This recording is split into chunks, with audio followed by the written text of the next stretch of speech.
All right. Hello and happy Monday. Welcome to another Money Monday with Purse Strings. If anyone is new here, my name is Maggie and I'm a partner at Purse Strings. We are all about providing tips, tricks, pieces of advice on how to be financially fearless. And then when you're ready to, start a business, plan for retirement, get your will and trust, maybe you're getting divorced, whatever it may be, we have top tier financial professionals willing, ready, and able to serve you. We call those professionals our Purse Strings approved professionals, and Gary is one of them. And we're so excited to have him on today to talk about, solopreneurship or entrepreneurship to know as you venture into that world. But before we get into all of that, Gary, could you give us a little intro of who you are and what you do? Absolutely. Thanks, Maggie. I am a financial advisor at Oppenheimer in Boston, but I work with clients all over the country, from the West Coast to the East Coast and up and down, from Boston down to Florida. And we have a financial planning practice, and I have a partner who is my oldest daughter. As we were just talking, Mag, there's a lot of women in my life. My mom is 88. I have a wife of 32 years. I have 3 sisters and 3 daughters. So I'm surrounded by women, and my daughter, like I said, is a partner of mine in the business. And I have a lot of women clients. And I know the topic today is entrepreneurship. I have a lot of women entrepreneur clients. And these are single women, these are divorced women, these are married women. And it's at all different parts of the entrepreneur cycle. I have women that are starting businesses now. I have women that are building businesses, and I have women that are successfully selling and exiting businesses. So excited to talk to you about that. Yeah, we're excited to have you here, and I'm glad you have the whole scope of entrepreneurs on your hands. So I'm sure you have tips and tricks, from just getting started to exiting the business. So we are just going to kind of dive in, and if anyone has questions along the way, throw them in the chat. We're happy to answer them. If you're watching the replay, we're still happy to get back to those. So yeah, let's just dive in. I know you have some great pieces of advice for women entrepreneurs, and we can kind of go through those, and we'll have some more questions around them. But I know your first piece of advice is to ask for advice, and I'd love for you to just kind of dive into that one. Well, I think that's probably one of the most important things, because, and it doesn't matter what business you're in or what business you're starting as an entrepreneur, but most likely there are other people and other women who have done something similar. If not the exact same thing, something super similar. So don't be afraid to ask, right? And if you don't know who to ask, right, that's why I exist. That's why Purse String exists. And that's actually, Maggie, why I joined Purse Strings, is to give women a place to go and ask. And so, like I said, there are people that have done the hard work and have gone there before. So learn from their successes and also learn from their mistakes, so you don't make the same mistakes. Definitely. There's no point of reinventing the wheel if somebody has some tips and tricks to share with you on how to make it a bit smoother of a ride. Yeah, totally agree. And another piece of advice that I would give people is create a team around you. And this team doesn't have to be employees. If you're a solo entrepreneur, but your team has to be,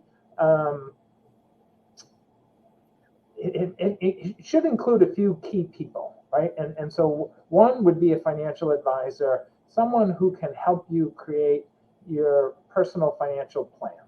And then to track, to make sure you're on six, if you're keeping up, and if you're going to reach that plan. But it's also, they can help you with your business plan, right? And so there's you have the personal plan and you have the business plan, and I think it's important to keep those completely separate, and to have them written down, and so you can periodically go back to them and almost do a report card on yourself and your personal self and your business self to see how you're doing. So that's what the financial advisor can help you with. You should have an attorney as part of that team, right? And especially if you're a new entrepreneur that you might not, first you have to decide what kind of legal entity do you want to be, right? Are you going to be a sole proprietor?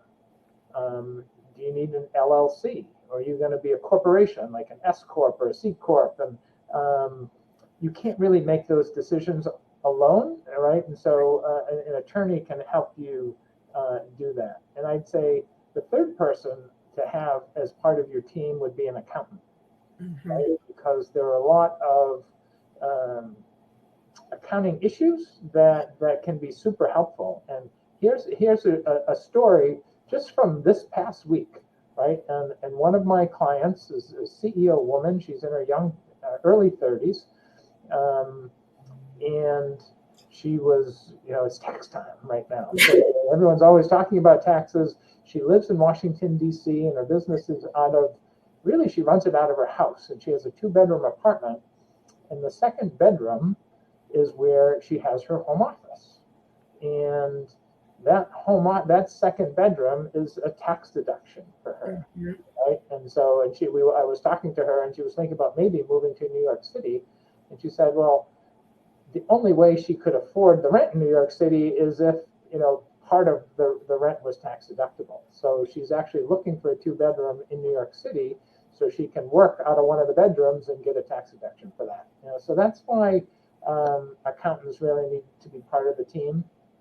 And I would say to expand beyond professionals, just a piece of advice to have on your team, and they don't have to be employees, but almost create a board of advisors for yourself, a board of directors for yourself. And these are people that can just give you guidance, right? That you like and trust, and have some interesting business experience that can help you and guide you when you need it.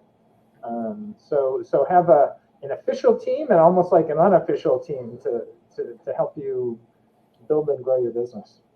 Those are great points, because when you're just a team of 1 or 2, it's really hard sometimes to do everything. I mean, you can't do everything, and you just got to run those ideas by others as well. So kind of having that advisor to help you with your finances and your business finances is essential. Setting up your business in the right way, because that has tax implications and different things like that. And then as well as having someone to kind of manage those business finances. Because usually when you open a business, that's not your expertise, unless you're opening an accounting business. But yeah, right. But most people get into, teaching guitar because that's what they love to do. They don't love to do the book. So let's leave that to an expert as well.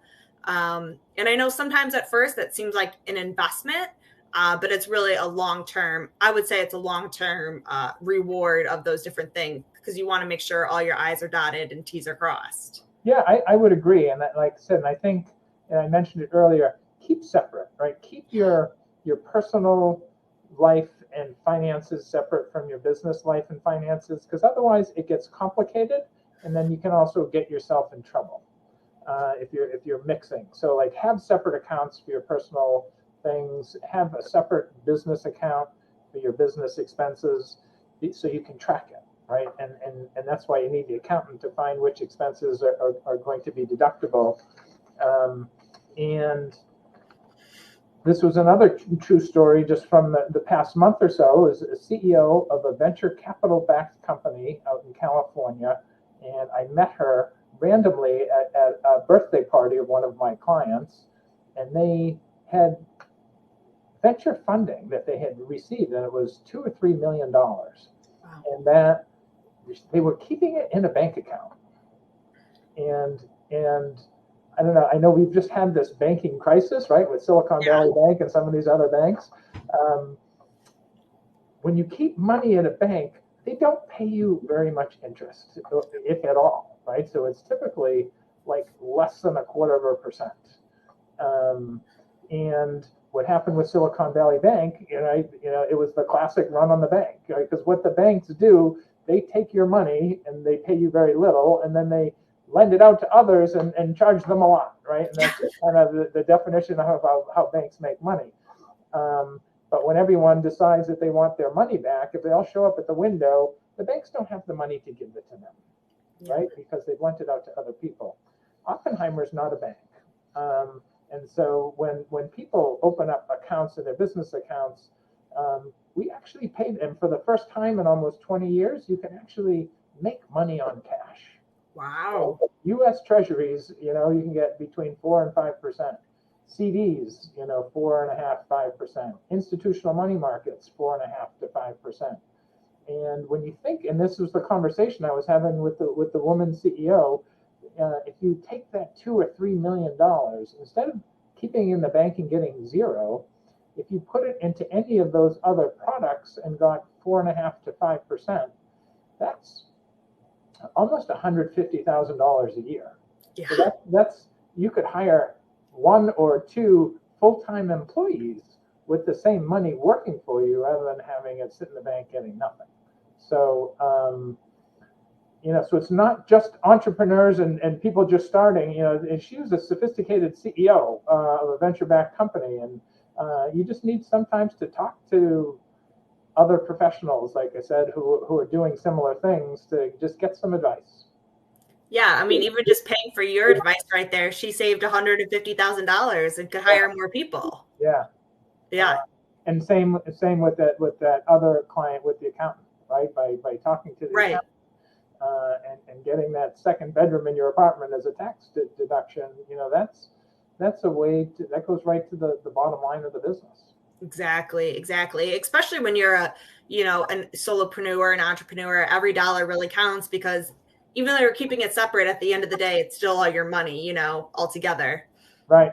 And so along those same lines, we're talking about making money off your cash. For years and years and years, when interest rates were close to zero, people were borrowing money because, why not, right? And if you're going to pay close to zero to pay it back, it's free money. You should, but that has all changed dramatically just in the last year or two, because interest rates have gone from close to zero to and if you're borrowing, and if you're a new business, you might be paying 7, 8, or up to 10%. Yeah. So one of my advices would be too is don't get debt or pay off your debt if you can, because having those high interest rates is really going to be a burden on the business. So you have to be super careful, and I would recommend that these entrepreneurs bootstrap as long as possible, right? Because once you get debt, like I said, now you have obligations that you have to typically pay on a monthly basis. And the same with even institutional capital, like venture capital or private equity capital.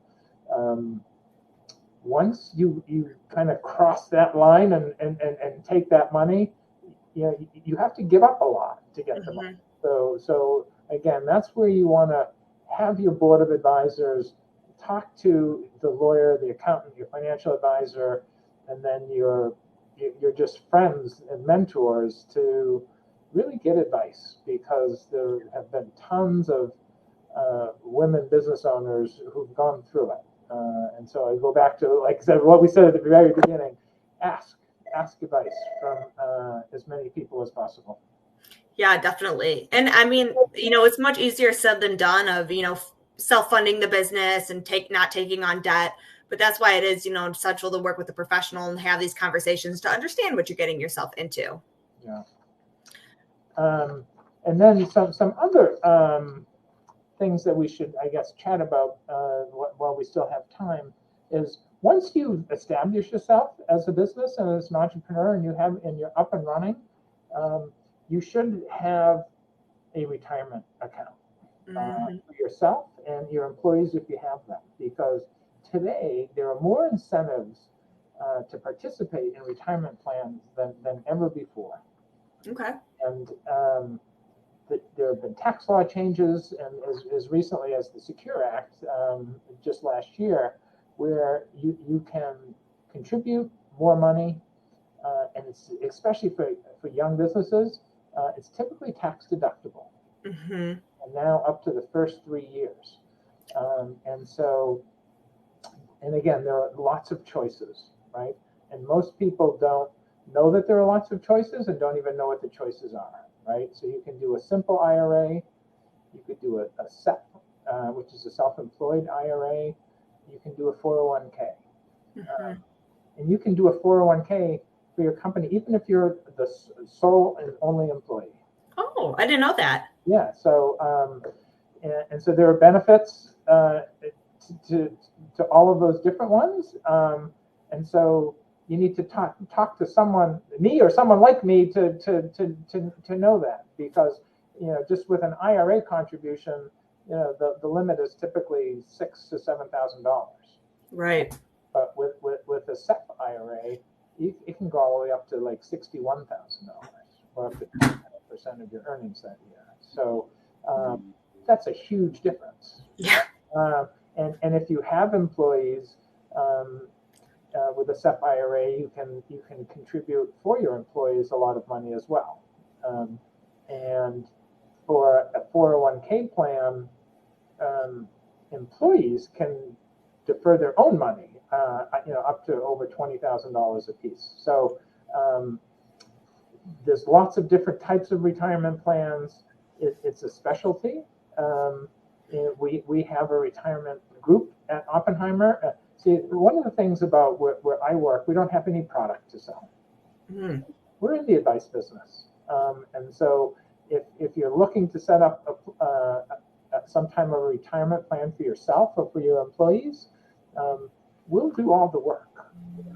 We'll ask you a whole bunch of questions, want to understand what you're trying to get out of it, and give you the different options. But we're agnostic. Whether you open the 401k at Fidelity or Vanguard or any other top providers, we'll do all the homework and tell you, and compare them against each other, and look at their investment options, look at the different fees they charge and expenses, and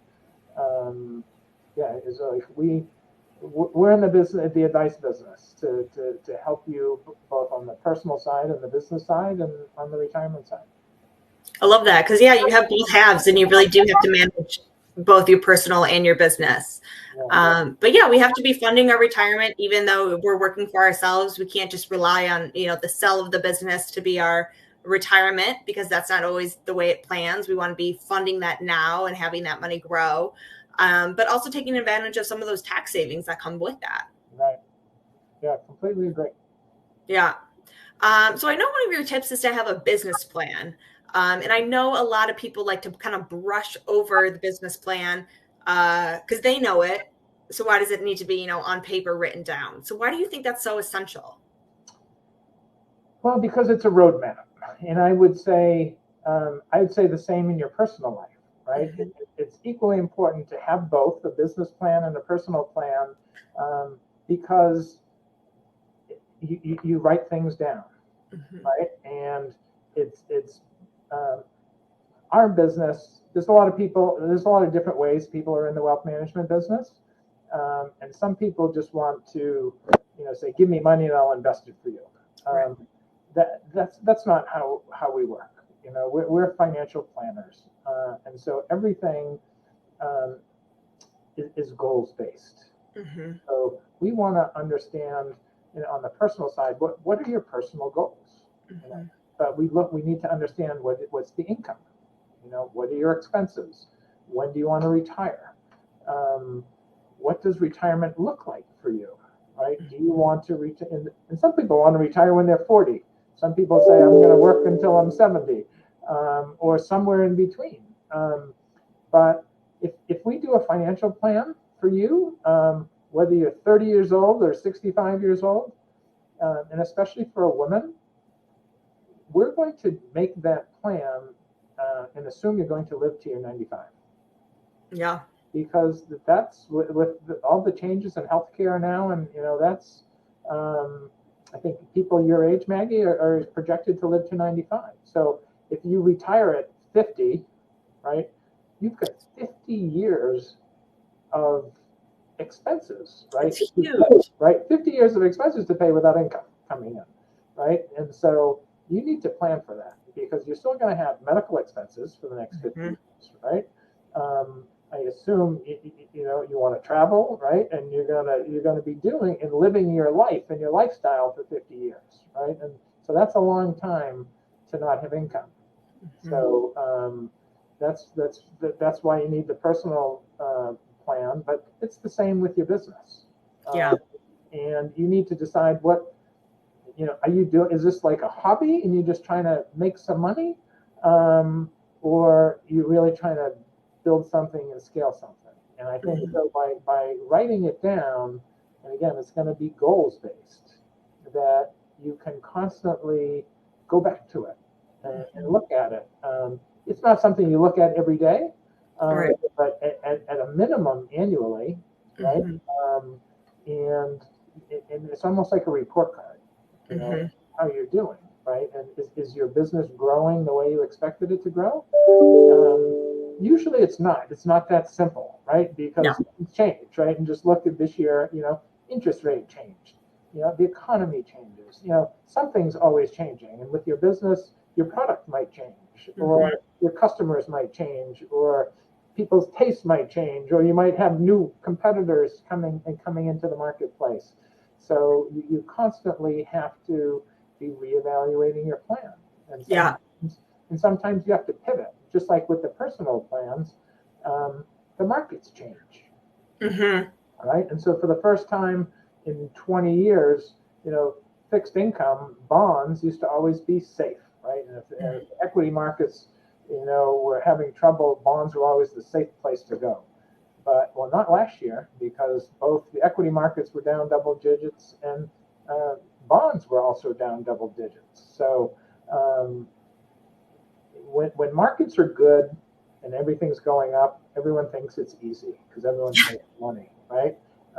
That's why our business, we've been as busy as we've ever been these last couple of years because it's been difficult markets.